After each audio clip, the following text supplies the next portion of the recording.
Hi, everybody.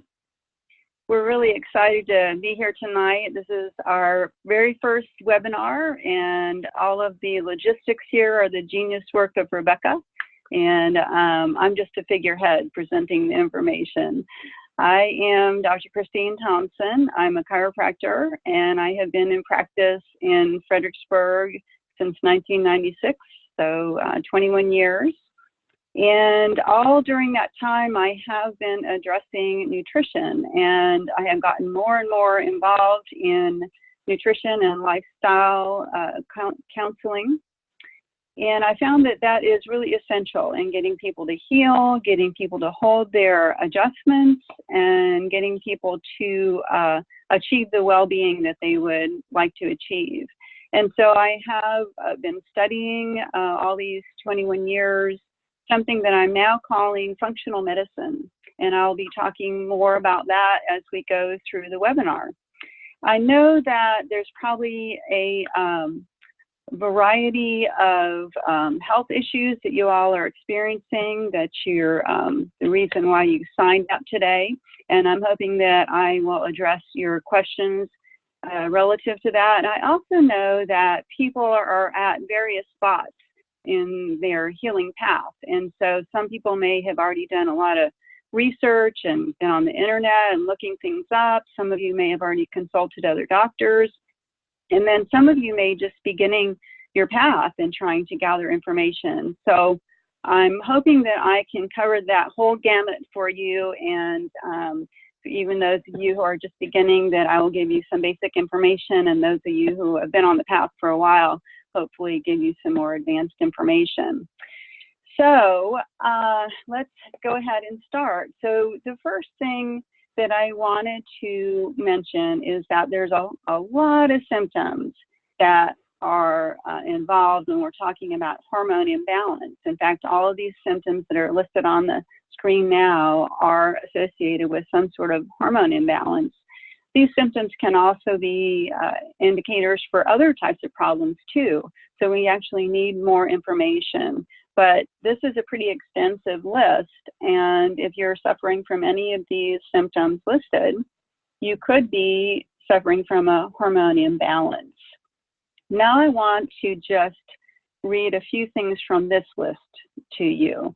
Cardiovascular disorder, stroke, coronary heart disease, venous thromboembolism, malignant neoplasms, endometrial cancer. This is a really serious, extensive list of symptoms, diseases, and it may surprise you to know that this list is the warning sign on this box that is the packaging for a commonly prescribed medication that's used for hormone imbalances. It's a conjugated estrogen made from a pregnant mare's urine.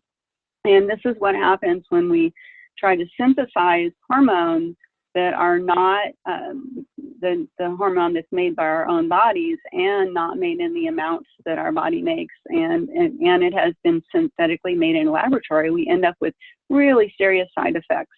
So I'm going to be discussing more about hormone imbalance and what you can do naturally and not have to risk those side effects that I just listed to you. So let's talk first a little bit about stress. So the stress response is actually a wonderful thing. It is a built-in response that our body has to emergencies. So it's designed to save our life when we are threatened by something that could kill us.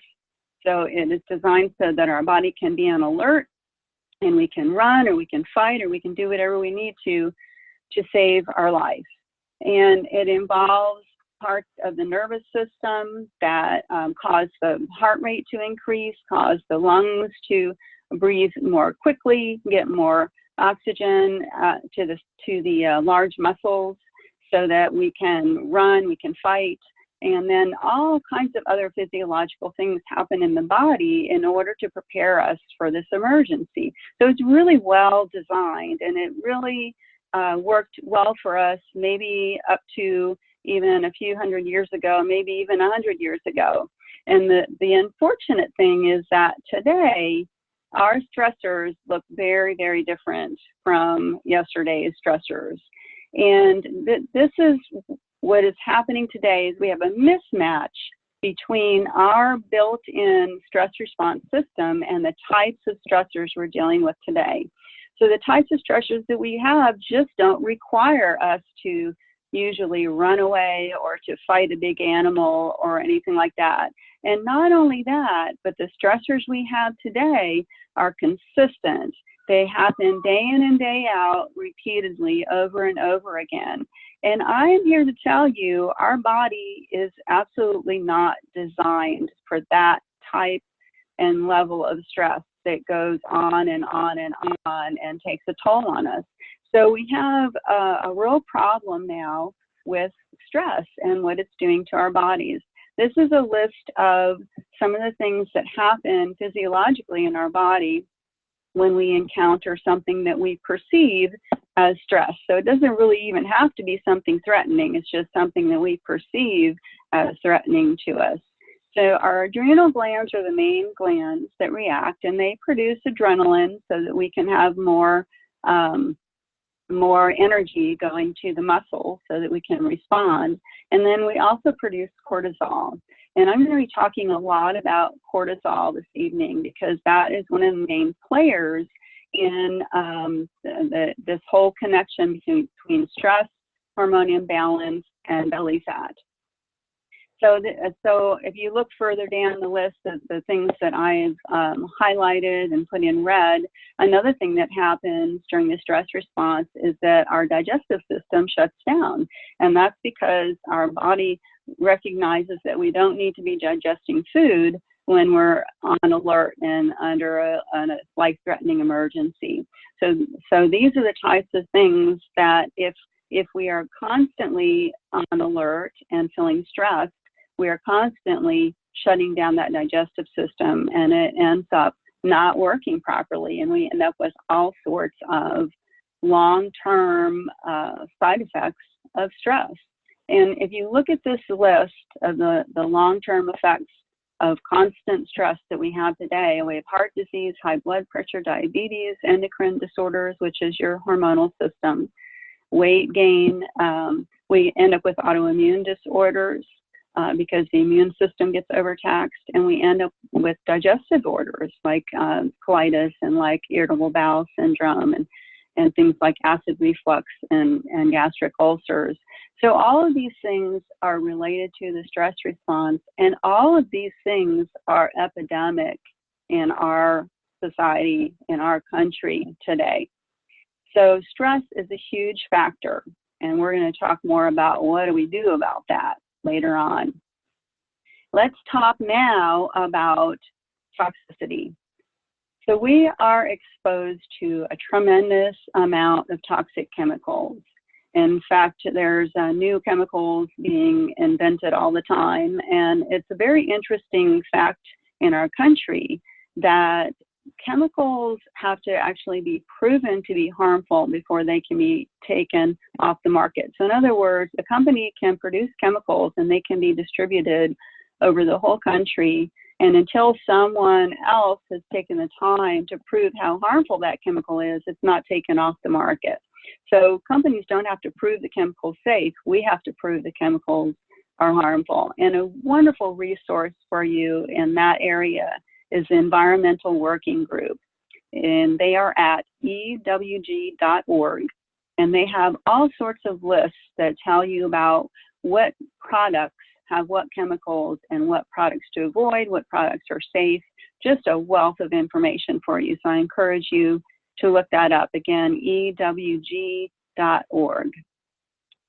So these chemicals that we're exposed to have another attribute, and some of them are what we call hormone disruptors.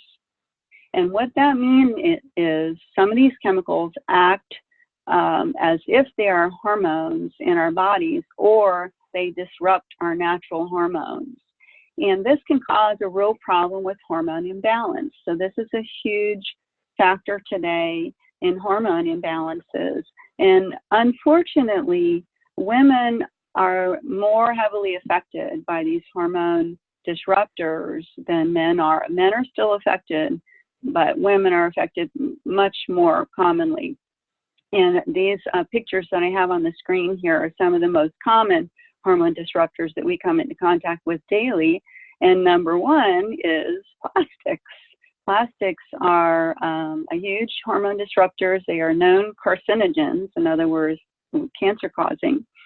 They're a real problem, and there really is no safe plastic. I know that a lot of the plastics you buy today will say BPA free, but unfortunately, the Environmental Working Group is now showing that some of the newer plastics to replace BPA are actually more harmful than BPA. So basically what you want to do is make sure you are not eating from plastic, that you're not heating up anything in plastic, and that you try to limit your plastic as much as possible.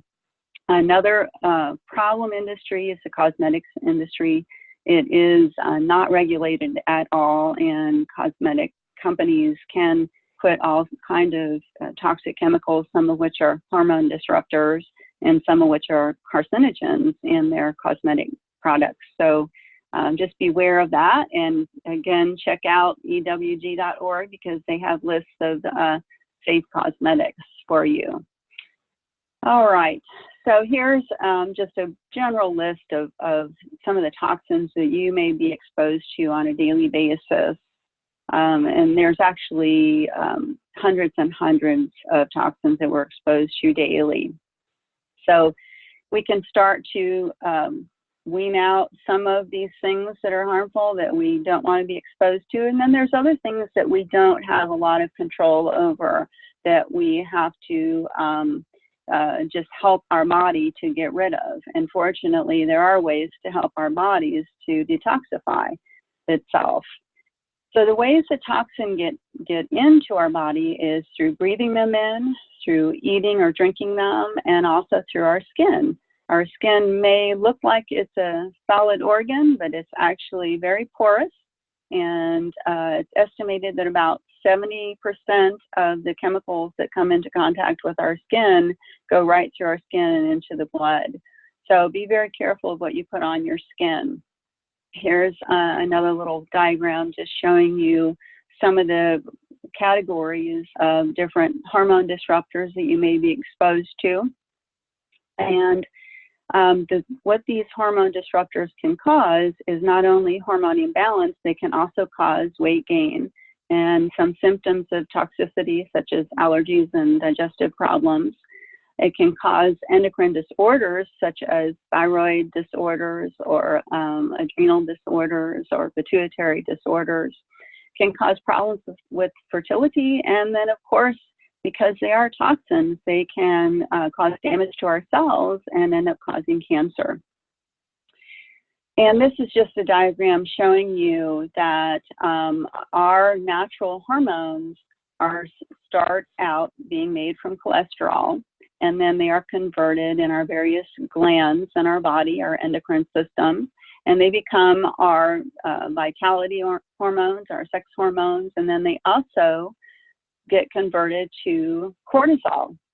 And so let's just talk a little bit more about cortisol. Cortisol is our main stress hormone. It's our main anti-inflammatory hormone. It's a very important hormone made by our body. We need it to live and be healthy. The problem is when cortisol circulates all the time and gets in high levels in our body, it can cause a lot of problems for us. So that previous diagram that I showed you, what I want you to know from there is that when we are under stress, our body considers that to be the priority. And so when we are under stress, it will always shunt this hormone conversion over to cortisol rather than our vitality hormones that we need to feel well and alive and vital. So we can end up having weight gain through high circulating cortisol levels. And the way that weight is deposited is around our middles, around our stomach. And so that's the other part of this webinar tonight is about how we get this belly fat and why the belly fat is so stubborn and so difficult to get rid of. And it's because of these high cortisol levels that are circulating in our blood. It's constantly telling our body to store that fat and to store it around the middle of our body. We can also have lots of other effects from cortisol. In fact, cortisol is what is known as a catabolic hormone, and all that means is that cortisol, instead of building the body like anabolic hormones, it actually breaks down body tissues. So it can break down muscle tissue, it can break down bone, it can cause a lot of problems for our body because it's a catabolic hormone. And then this diagram just shows you some of the things that can lead to cortisol, excess cortisol production. So we can have stress, we can have all sorts of different sensitivities to food that cause allergic reactions. We can have just plain old pain and inflammation can lead our body to produce cortisol, because cortisol is an anti-inflammatory hormone. And then we can have a dysregulation of the sugar metabolizing system. In other words, we can have high sugar, we can have insulin resistance, or we can have diabetes, and all of those will lead to excess cortisol production. So that kind of covers most all of the health issues that we're facing today, right? Because all of those involve some sort of stress, some sort of inflammation, some sort of blood sugar dysregulation. So most everybody walking around in our culture that has any kind of stress or pain or blood sugar dysregulation is producing too much cortisol. And that's why we see that people are gaining weight around the middle of their body now.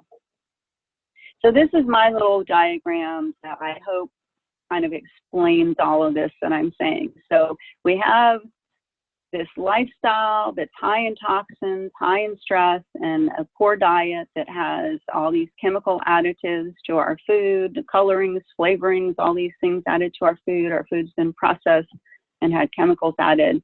And all of that causes inflammation in our body. All of those things irritate our body and cause inflammation, which causes our body to produce cortisol. And if you follow the arrows around, you end up with a hormonal imbalance. You end up with increased blood sugar, another one of the things cortisol causes. And then that increased blood sugar causes you to store fat and gain weight around the middle. And then that extra fat storage causes you to have what we call insulin resistance, which just means that you're not able to take that sugar into your cells. Stays in your blood, and since it stays in your blood, you now end up with diabetes, which is just another word for high blood sugar. And then we just keep going right around the circle, because diabetes and high blood sugar causes more inflammation. So, are you trying to tell me something, Rebecca? No. I thought she was trying to give me a message. No. All right. So let's just talk a little bit about what all this means to us. So the first thing I wanted to say is that the World Health Organization has made a statement that 90% of all diseases prevalent today are not treatable with orthodox medical procedures. Now, what does that mean? Well, if we look at the fact that orthodox medical procedures or standard medicine today is usually medications, surgery, those types of things, what they're saying is that 90% of the diseases today are not treatable effectively and resolvable with drugs or surgery.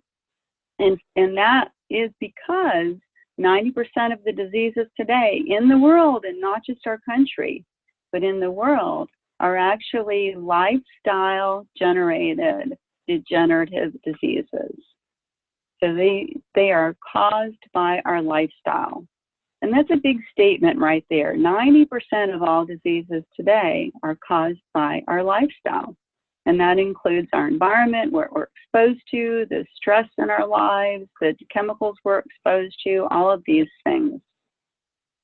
So let's talk a little bit about what to do about that. If 90% of the diseases out there are not treatable by orthodox medicine or traditional medicine, then what do you do? So here's my analogy about healthcare. So if your house was on fire, who would you call to put out the fire? The firemen, right? because they are the experts in putting out fires. That's what they've been trained to do. They are trained in emergencies, and they will come and bring their fire trucks, their hoses, their axes, and they'll put out that fire. Okay, so then what do you do? Once the fire is put out, you've got damage to the building, and you've got to rebuild and repair that house. Who do you call? Would you call back the fire department and have them come in? Of course not, because they would come in with their axes and hoses and fire trucks, and they would do more damage. And so who would you call? You would call the builders. You would call the construction companies, the home builders, the repairmen, the people who know how to fix that building once the damage is done. And this is how I describe healthcare today. So the emergency personnel are traditional healthcare. Our traditional healthcare, our medical doctors, our orthodox medicine today is trained for emergencies, and they are the best ever. They can save lives. They can restart hearts. They can replace hearts. They can replace severed limbs. They can do all kinds of things that are just plain miracles, and that's what they're trained to do. What they're not trained to do is what to do after the damage has been done to the body and you're sent home with problems. They are not trained on rebuilding the body after it's been damaged in an emergency. They can save your life, but their expertise is not in how to help you regain your well-being. And that is actually what I'm trained in. So holistic healthcare providers are the people that you call once you're out of an emergency and you're no longer dying. You don't need your heart restarted. You don't need a new heart. You don't need a finger sewed back on. Then you would come to people like me who are trained in how to help you heal, how to find the problems, the underlying problems for the health issues that you are experiencing now, and how to help you heal and put the pieces together and get back to the well-being that you desire. So I hope that made sense to you. What we're talking about is a functional approach to health, or functional medicine is what some people call it. And all that means is we are finding the underlying cause of disease and illness, and we are correcting that underlying cause. So as a functional practitioner and a holistic healthcare provider, I do not treat symptoms. I do ask a lot about symptoms because they can be clues to lead me to what's going on with you.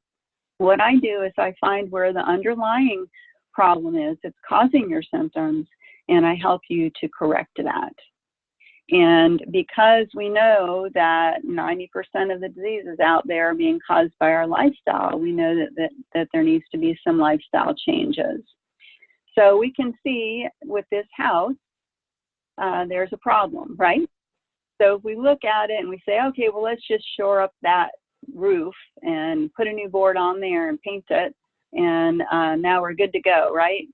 No, we're not, because we can all see that that would only be temporary. There is a foundational problem, and it's the same with our bodies. There are certain foundational systems of the body that if they are not working properly, then it doesn't matter how much new paint you slap on there, you're not going to fix the problem. And a couple of the foundational problems or systems of the body, one is your digestive system. If that's not working properly, we've got a real issue, so that has to be corrected, and it is correctable. And another is your hormonal system. That has to be working properly. So here's another little diagram that just shows you how we end up causing inflammation and belly fat, and then all of these different diseases can result from that. And it's really our lifestyle that's causing all of these things to develop. So we can have weight gain, hormonal imbalance, degenerative diseases such as heart disease, cancer, and stroke, and all of those are considered degenerative diseases, and diabetes. And we can have mental and physical exhaustion. So what do we do about all this? Well, I have developed a system because I feel like it's complicated. Our bodies are complicated and the solution is complicated. So I've developed a system and I call it the 6 pillars of health. And so we address all of these 6 pillars in these wellness programs and in our treatment. And when we do that, we address all the underlying causes that are really the foundational issues of your health problems. So let's talk about them just a little bit. Let's talk about nutrition. What is proper nutrition all about? We all hear we're supposed to eat right. We hear that we're supposed to eat vegetables, right? But why? Well, the reason we're supposed to eat well is because our body uses the food we put into it to make energy and to heal ourselves. In other words, our body actually tears apart food and then makes it into new cells. But our new cells in our body are made from the food that we eat. So you really are what you eat. Whoever said that was a genius. So what are we really supposed to eat? Well, we're supposed to eat real foods. We're supposed to eat things that look like plants and that look like animals. Those are the main categories of things that we eat. And then, of course, there's a lot of refinement that goes on with that because each person is different. Each person is an individual, and the diet that works for one person may not work for another person, depending on your background, depending on your health issues, depending on what your body is used to eating, and depending on if you have any food sensitivities. So we develop a plan that is right for each person. But each of those plans does involve whole, natural, organic foods and eliminating toxic chemicals from our food source. Now, we also have a way of dealing with toxins, and the really fabulous news here is that we have a built-in system in our body. Each one of you do. It is our liver and some of our other organs. In fact, I have a picture of all of those organs right here. All of these organs help with getting toxins out of your body. Isn't that wonderful? I always love thinking that our bodies are just built to get rid of toxins. And the reason for that is that even our own metabolic process produces toxins that could be deadly if they were left in our body. So our body does have a way to get rid of toxic chemicals. But unfortunately, we are overloading our bodies with toxic chemicals at this point in time. So our body does need some help with that.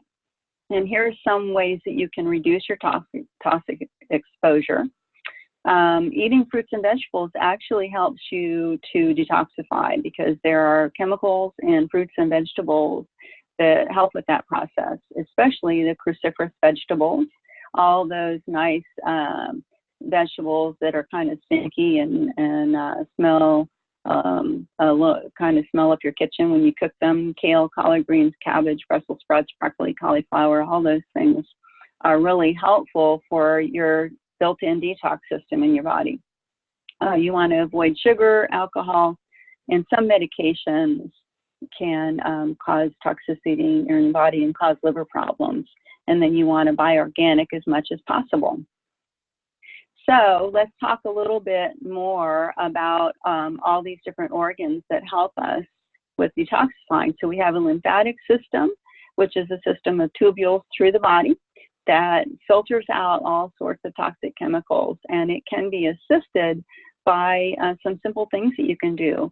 It requires movement and exercise in order to work properly. So anything that you do to move your body can help your lymphatic system. Your blood is actually filtering out toxins. Your skin filters toxins. And most of the time when you end up with a rash on your skin, unless you've come into contact with something that you're allergic to, it's usually toxins coming through your skin. So it's not always a bad sign, but it can be unpleasant. And then your kidneys are filtering out liquids, and your colon, of course, is filtering out the food substances that come through and trying to get rid of those toxic chemicals. So we want to really, really healthy colon and intestinal system. Maybe some of you have heard of something called leaky gut, and that can really interfere with you removing toxins from your body. So we want to make sure that your gut is not leaking toxins into the blood system. And then your lungs also filter out toxins as you breathe out. But the main organ that we use to detoxify is our liver. So let's talk a little bit more about that. Our liver has different phases of detox, and it's actually called biotransformation.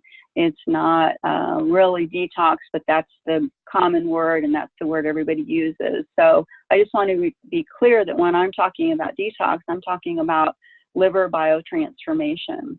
So I do have a program in my office that assists the liver with this transformation of toxic chemicals into water-soluble chemicals that can be flushed out through the digestive system. This is a picture of one of the programs that I use for detox. This is the standard process 21-day detox. Is very effective for assisting the liver in getting rid of all these toxic chemicals. Another thing that the liver filters out when it's filtering out these toxins is the excess hormones that have been stored in the body. And it is one of the main jobs of the liver to do that. So when your liver is a little congested with too many toxins, it doesn't filter these hormones very well and remove them from the body. So a lot of people find that a detox program can help them with hormone imbalance. And that's an important part of any hormone balancing. These are some therapies that you can engage in that assist with detox. You can get lymph therapy, which is done by specially certified therapists who have been trained in lymphatic therapy. You can do an ion cleanse foot bath, and we provide those here in the office.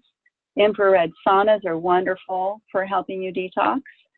Just taking an Epsom salt bath each evening, soaking in some Epsom salts for about 20 to 30 minutes.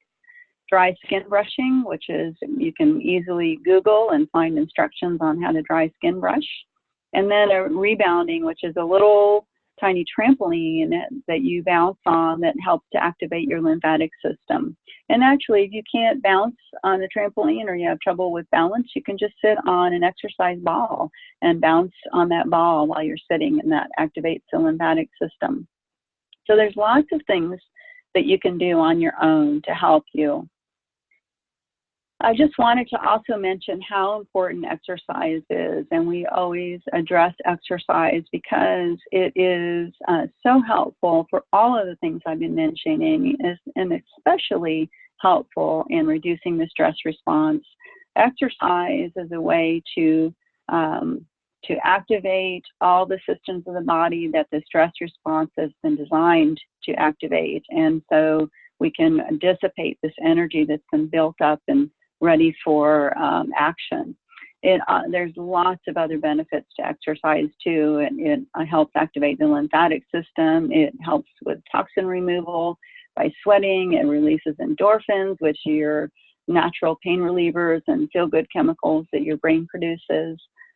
So lots and lots of benefits of exercise. Of course, everybody has a different level that they're able to exercise at. So we find in my programs, we find the best way for you to exercise so you're not going to hurt yourself. And then I also just wanted to mention sleep, because sleep is so important and such a huge player in hormone imbalance. As you can see here, when you are not getting proper sleep, you actually cause increases and decreases in major hormones that are very important. If you're losing sleep, you're increasing your cortisol. And remember, cortisol was the thing that was making us gain weight around the middle of our body.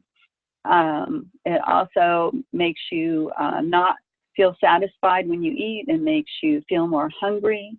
And it increases insulin resistance, which means that you can't get that sugar out of your blood and into your cells where it needs to be. And so you're causing more inflammation. Lots and lots of problems from not enough sleep. So this is something that we have to work on with a lot of people, is figuring out how to balance sleep and how to get your body the rest that it needs to heal. And then, of course, we have stress management. So we're never going to get rid of stress, right? We always will have stress. It's just learning to manage it properly, learning ways to take ourselves out of that stress response so that we're not constantly producing excess amounts of cortisol, which is the enemy to our being health and to us feeling well and being balanced. So there's lots of techniques that you can learn that help with this. And the simple things are just taking deep breaths, doing some stretching, doing something that you enjoy that's relaxing to you, learning meditation.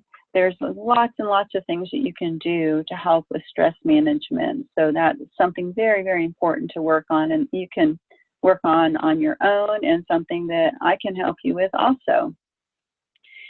So I guess the bottom line is really deciding how important your health is to you. I really feel like this is the crux of the issue. Whenever I ask people if they know what they should be doing to be healthier, most people say yes, they know what they should be doing, they just aren't doing it. And when I ask them why are they not doing these things that they know they should be doing, you can imagine what their answers are. The most common answers are, I don't have time, or I can't afford it, or things like that. And so I have to really, the third most common, or probably the most common answer is I'm lazy. So I usually discount all three of those. So everybody is given 24 hours a day, and everybody has things that they do because they need to or because it's meaningful to them. And so that discounts the lazy excuse. And what I ask people is, if somebody that you love dearly or a cherished pet were sick, would you just lay on the couch and ignore it? Of course you wouldn't. You would go do what you needed to do to help that person or to help your pet. And so when it comes to other things and other people and other animals that are important to us, we take the time, and we're not lazy. We find the time, and we find the financial funds that we need to address that. But when it comes to ourselves, somehow it becomes a problem. So to me, it is about honoring ourselves, valuing ourselves, and making health a priority. And the other thing that I really want to emphasize tonight is that when your health starts to go, it starts to affect all other areas of your life. So if you look at that circle in front of you, and you look at career, family, friends, hobbies, spiritual associations, personal development, finances, all of those areas begin to be affected as your health deteriorates. So what I encourage all of you to do is to start addressing your health before it starts to affect all those other areas. And if it has already started affecting those areas, then recognize that it's your health that you need to address. All right, so I've mentioned a lot of things tonight that you can do on your own. And there is a lot. I encourage you to not rely on the internet for your source. There's a lot of misinformation out there, but there's a lot of great books out there. I have great resource lists of books that are my favorites, and I gave you a website that's one of my favorites. There's a lot of resources out there, and there's a lot of things that you can do on your own. But sometimes it seems overwhelming, and sometimes there's just too much going on, and you need someone to help you sort through it all and figure out where is the underlying problem and where do we start and what are the most important things to do. And that's where professional help comes in. You know, I compare it to flying a plane. You could go and get a manual, the big thick manual on flying a plane, and read it from cover to cover.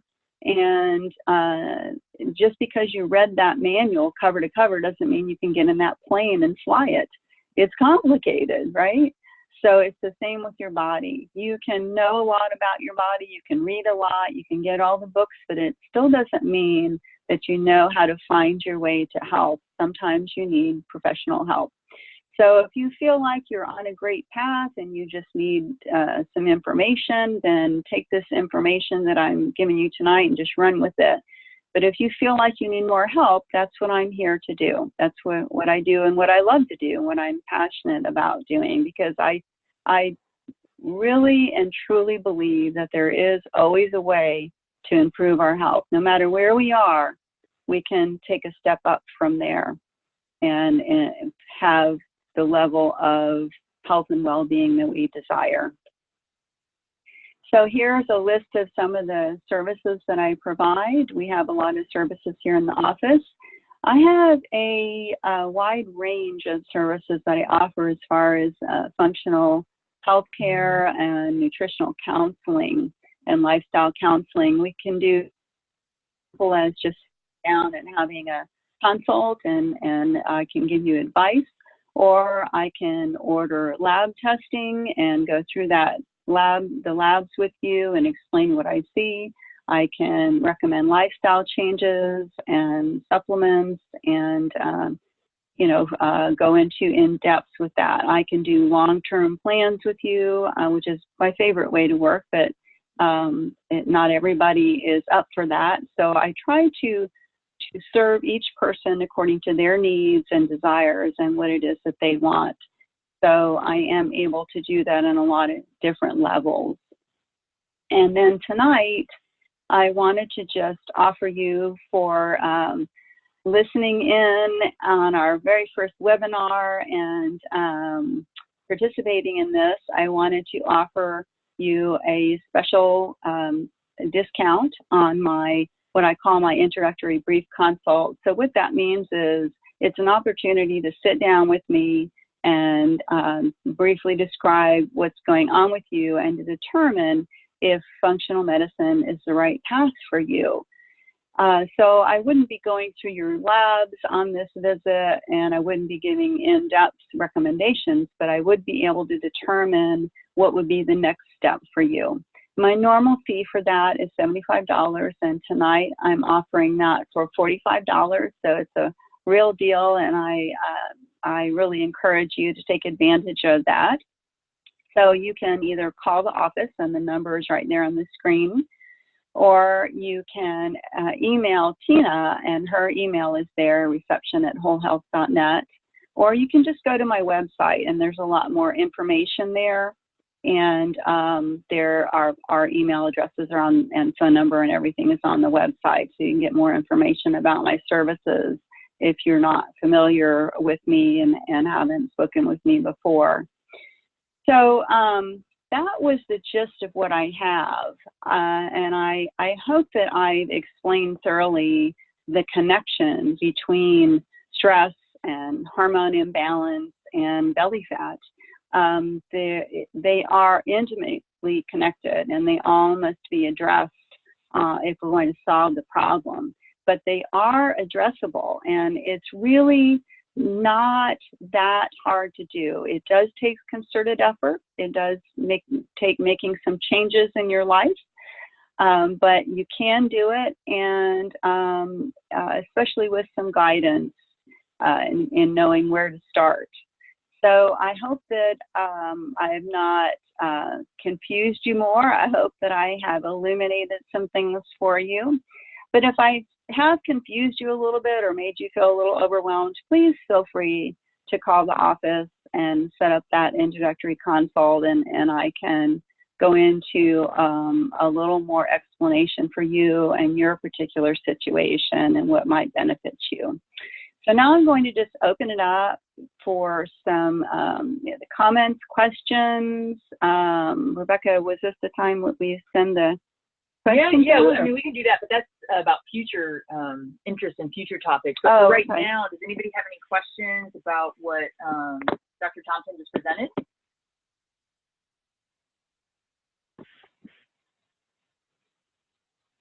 You're welcome to type into the little chat portal there, that little symbol that looks like a little thought bubble or speech bubble in chat. And if not, I'm going to give them a couple seconds. I feel like I talked at warp speed. This usually takes me about an hour and a half to go through, but it's a lot faster this way. Oh, here's a question from Chris, wondering, how do you know if your liver needs to be detoxed? Well, the short answer to that and the easy answer is it needs to be. And the reason I say that is when I showed you that screen that showed how many millions of tons of toxins we're exposed to, everybody is exposed to so many toxins, and we're all surrounded by plastics. Plastics do something that we call off-gassing. So they constantly have particles that are coming off of these plastics and into the air, and we're breathing them in, and we're getting them in our food. So everyone has excess toxins, so everyone can benefit from detoxing. The way that you know that you need to detox is you have symptoms. You have some digestive problems, like maybe acid reflux or some bloating or some gas or some constipation. You might have hormonal symptoms. You might be having menopausal symptoms like hot flashes. You might be having symptoms like allergies or asthma. You might be having headaches and muscle aches. You might be having some inflammation somewhere. All of these are signs that your body is storing toxic chemicals and you need some assistance in getting rid of those chemicals. And when the programs I use are not these drastic types of cleanses where you have to hang out in the bathroom for days. They are manageable with your lifestyle. You just have to make some dietary changes, and you have to take some supplements that assist the liver in converting these chemicals and washing them out of your body. Did that answer the question? I hope. If not, ask me more. Okay. Yeah, I think that's all that came through. So the polling questions that we have are just I think at this point,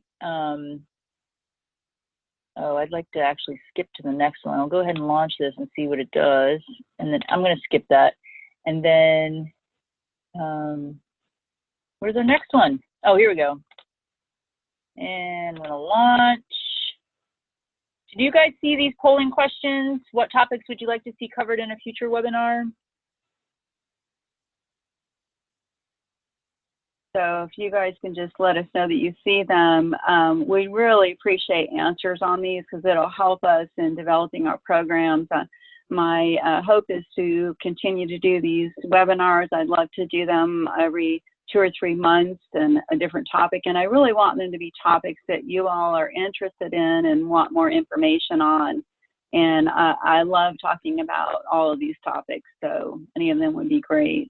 So got some feedback. Looks like people can see the questions so they can answer those, which is awesome. And then also we have a question, do you recommend the blood type diet?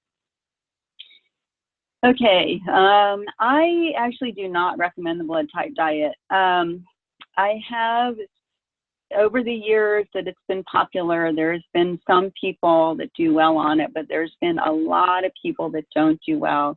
And unfortunately, I hope this doesn't offend anyone, but the science behind it is very, very weak. So I actually do not recommend the blood type diet. What I recommend is finding out what works for you as an individual. And it truly is a little different for everybody. So it's very hard to do a one size fits all, and it's very hard to read a book on diet and say, oh, I'm going to do this diet. It just may not be the right one for you. Okay. Cool.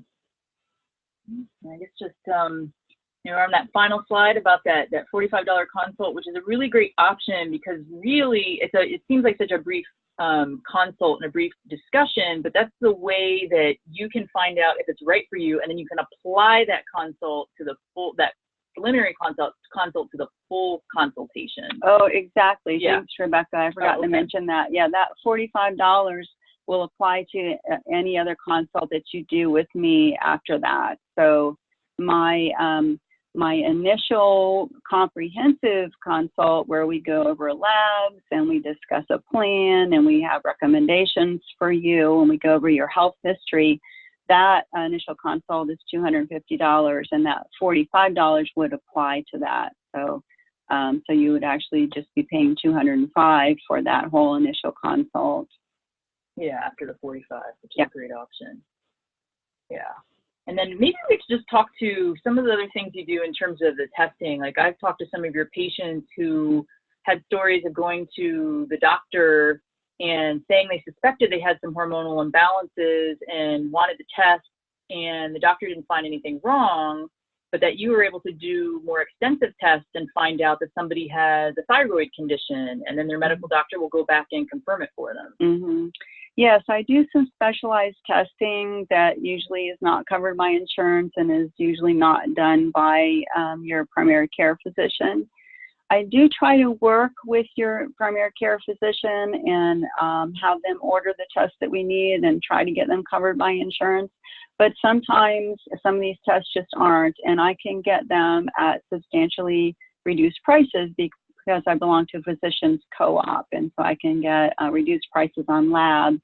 But there are some very specialized tests that show us things that you may not know.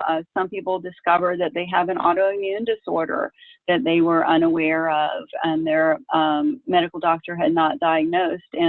And when we find out things like that, we can address it directly because that's an underlying cause, and we need to correct that. And they are correctable. Autoimmune disorders are a problem with the immune system, and so we can straighten out the immune system and get it working properly and correct those disorders. So I have had some good results with that. Yeah, I think it was one of your patients, Betty. She had been struggling with weight gain for a long time and didn't know what to do. And she came to you just to lose 10 pounds and came away with a whole lot more. She figured out that she had Hashimoto's disease and lost all the weight she was looking to lose and more. And I think she just went gluten-free. I mean, not just, but she went gluten-free and she cut out sugar, and she didn't know that she was able to do those things, but she was, and she's so much happier for having done that. Absolutely. And I think her testimonial is on my website. Is that right? Yeah, it's on the website. So I do have some testimonials from some patients that I've worked with on my website, and you can check those out and see the kind of results people have had. So yeah, there's all sorts of individualized things that we can do to find out exactly what is going on with each person and then correct those underlying issues. And that's what I'm all about. I'm not about just hiding symptoms or just covering things over and just make you feel better to only have things explode into a bigger issue later on. We want to correct the underlying issues and get you healing properly. That's always my primary objective. Any other questions from anybody?